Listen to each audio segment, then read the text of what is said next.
কি হয়েছে মহারানী? আপনার মুখে অভিমানের ছাপ।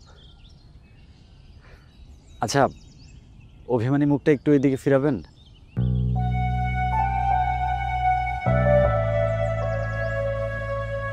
আরে অভিমানের কারণটা তো বলে যাবেন।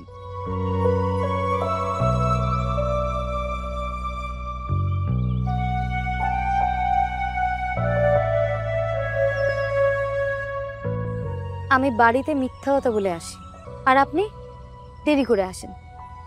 আসার সময় আমার জন্য হাতে একটা ফুলও নিয়ে আসেন না। আমি বোধহয় আপনার কাছে ফেলনা হয়ে গেছি, তাই না? কি কইতেছো এইসব? তুমি আমার কাছে কখনোই ফেলনা না।